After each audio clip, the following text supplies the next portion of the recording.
Thank you, Ms. Champion, for being here tonight. Thank you.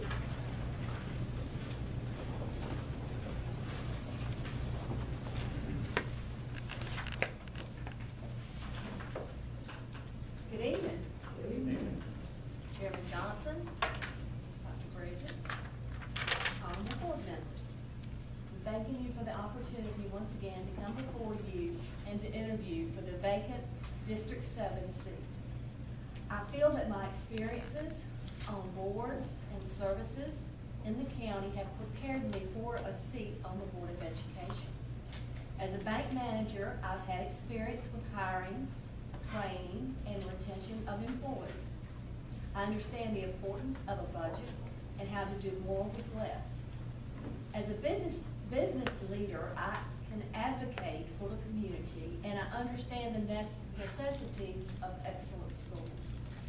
These are important not only for our students, but for economic development and economic recruitment.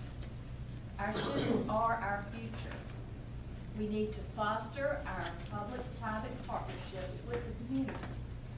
As a parent and a grandparent, I understand the importance of making our schools competitive.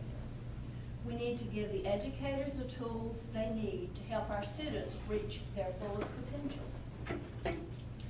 It is also our responsibility to maintain a safe learning environment for both our students and our educators.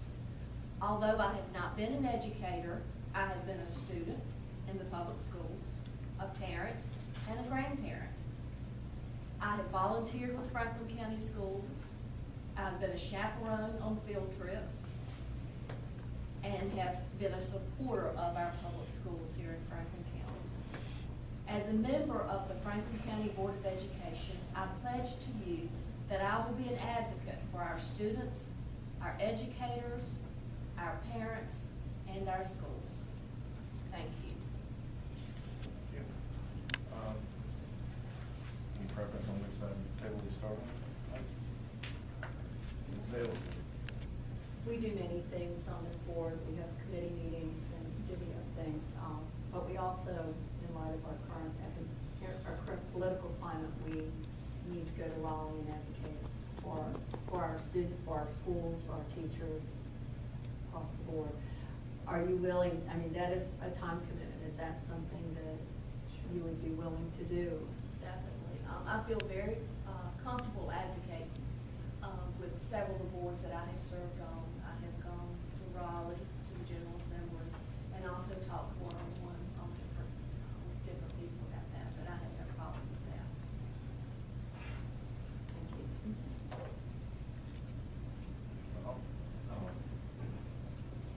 Ms. Champion, you know, I guess I'm trying to remember what I asked you the last time.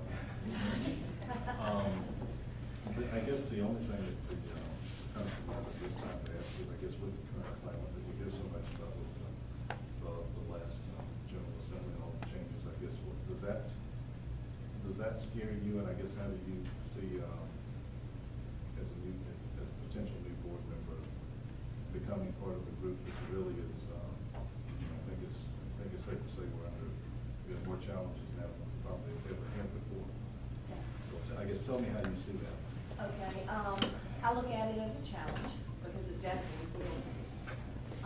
But I think it's a challenge that is worth taking. The benefits will outweigh the risk on this because we have got to get out there as a board, as a community, as parents, and advocate for our school systems and for our kids, for our teachers. And if we don't do it now, we'll never have the opportunity to do it. So it doesn't bother me. I have faced a lot of different challenges in things, and the climate has changed even since the last time I was here. And I still felt like I could make a difference, and I feel like that I'm the type of board member that we need this time. You're welcome.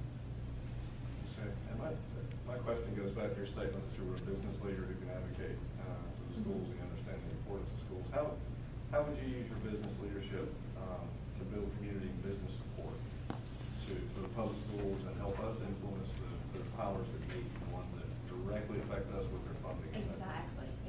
Good question. comes with a lot of public-private partnerships with different groups. One example would be the way the Designers of Tomorrow project came through with Franklin County Schools. The home builders have supported that, and this year we're actually transitioning to a new project in the high schools, which will be a lot lengthier. And this is supported by business leaders. And I think the main thing is getting out there and networking and talking with your leaders, other businesses. I have a lot of opportunities to see the folks and to be in front of them. Does that answer your question? Ms. Cameron, not to say that other line items are not to be funded or not important, but if you have to choose the top 3 line items to be funded to operate the school district, what would they be? Oh, that's a tough one. Okay, top line items.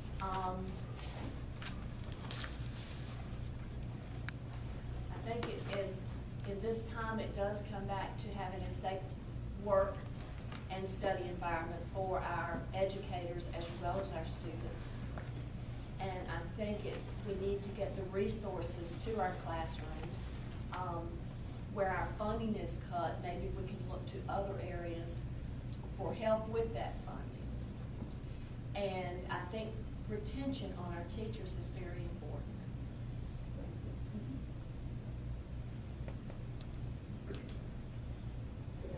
Good afternoon.